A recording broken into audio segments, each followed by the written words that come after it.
rakyat. Sahabat SJ, drama ini makin terkuak ya, dagelannya makin gak lucu.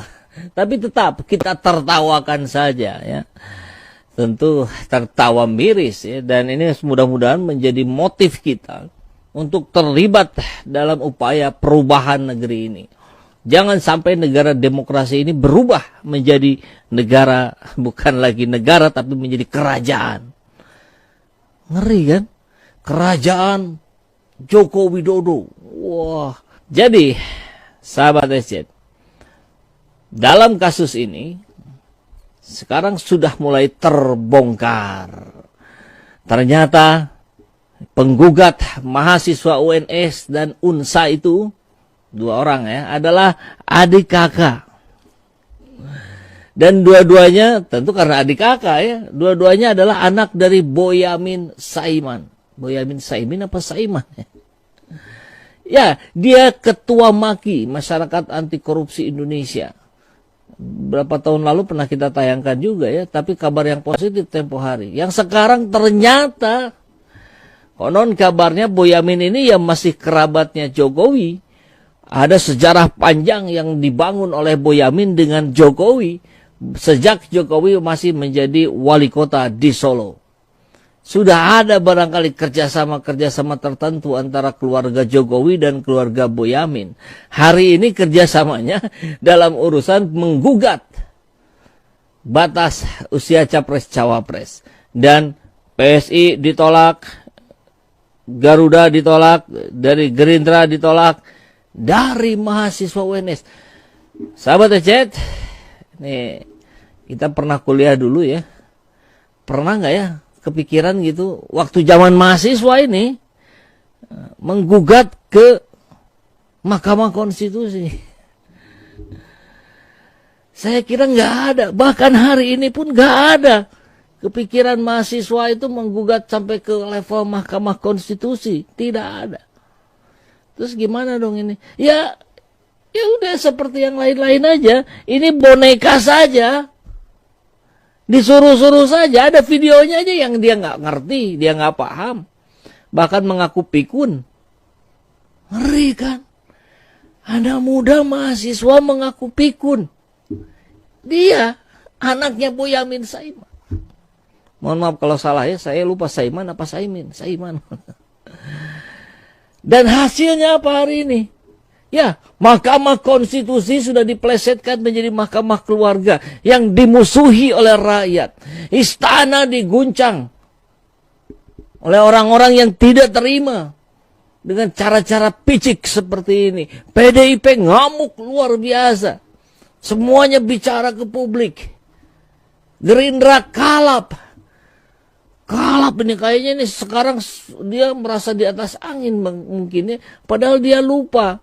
Dia lupa apa yang terjadi di grassroots, apa yang terjadi di masyarakat kita hari ini. Semakin menggelembung menginginkan perubahan. Semakin menggelembung menolak politik dinasti. Prabowo mau jadi bagian dari yang melanggengkan politik dinastinya Jokowi. Ini fitrah. Ini manusiawi, ini sunatullah. Segala sesuatu yang dipaksakan itu akan berakhir dengan kehinaan. Percaya itu. Coba kita lihat kabarnya ya. Ngeri kali nih. 2 anaknya jadi penggugat dan dikabulkan MK.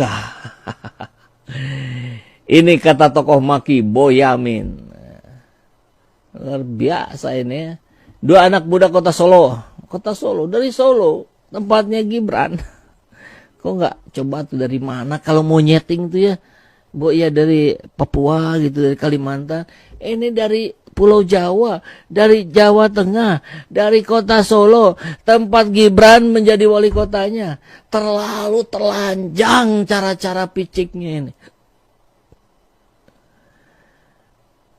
Arkan Wahyu Rea dan Almas Sakib Biru Rea, susah bacanya ya.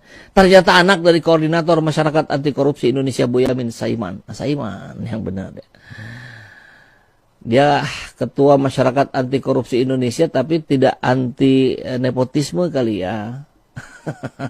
Almas anak nomor 1, Arkan anak nomor 2. Selebihnya tanya lawyernya ya, pengacaranya.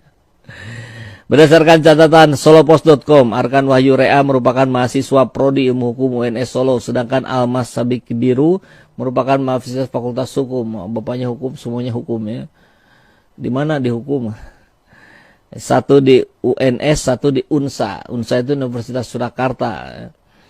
Beberapa waktu lalu kakak beradik ini mengajukan permohonan judicial review. Padahal ini pernah dicabut sendiri ya, tapi dibatalin lagi karena penting barangkali. Yang mengatur syarat usia minimal capres. Arkan lahir di Solo 2002, alamat Jalan Awan. Oke, tidak perlu kita detailkan ya. Sedangkan Almas kelahiran Solo dengan alamat yang sama. Iya, di kakak. Sayang Boyamin tidak mau bicara terkait dua anaknya, termasuk gugatan ke MK. Ya malulah dia ya. Dia mengatasnamakan rakyat sebagai masyarakat anti korupsi, tapi faktanya hari ini dia berada di lawan yang berseberangan. Dia berada di posisi yang di sebelah sono. Saya sampaikan sebatas itu saja, tutur dia sambil bertanya, apa sudah punya nomor lawyer dari anak-anaknya? Terpisah, kuasa hukum ini menjelaskan poin penting yang membedakan materi. Oke, udahlah, ini nggak usah dibahas ya. Udah terlalu banyak yang membahas. Kita fokus pada anaknya saja ini ya. Oke, ini dua manusia berbahaya nih di tahun 2023. Nah ini yang menarik, wawancara.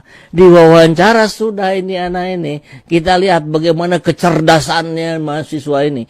Kecerdasannya sehingga dia bisa dikabulkan gugatannya oleh Mahkamah Konstitusi. Kalau soal hari dan tanggal saya pikun. Wah, belum apa-apa sudah ngomong pikun ini. Itu jawaban Almas, mahasiswa UNS saat ditanya kapan mengajukan gugatan batas usia capres-cawapres hingga dikabulkan MK. Kurang di briefing ini. Aduh, gimana nih, malu-maluin. Kita tonton deh. Just. Mungkin bisa diceritakan awalnya itu seperti apa sih sampai bisa disebutkan seperti itu. Gimana awalnya kok bisa memberikan alternatif seperti itu? Itu dimulai dari apa diskusi ya, antar gimana diskusi sama kuasa hukum sih lebih tepatnya. Ya, kan saya dulu ini saya statusnya magang di Kartika. Jadi ya banyak diskusi sama orang-orang sana juga.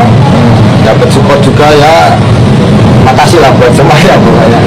Tapi sudah terpengaruh adanya pemberitaan kemarin itu juga kan mas, pemberitaan yang terkait syarat untuk tidak bisa mencalonkan. Oh, sesudah itu sebelum itu dengan mengajukan gugatan itu. Nah, kalau pasnya itu saya kalau tak masalah tanggal ini saya kurang sebenarnya. Mungkin tanya kuasa hukum lebih tahu. Sebenarnya tadi bapak juga mas. Ini malah apa ya, itu kayaknya kurang relevan. Kalau bapak masalah ini soalnya ya niat saya sendiri aja. Saya pengen batasi umum gitu. Nggak ada campur tangan bapak sama sekali. Kasih masukan gitu? Ya, enggak. Jadi sudah minta pendapat sama bapak terkait mau mengajukan. Ya pokoknya enggak relevan lah Pak. Kalau terus diskusinya apa dulu mas? Itu masalah tanggal mungkin kapan ya?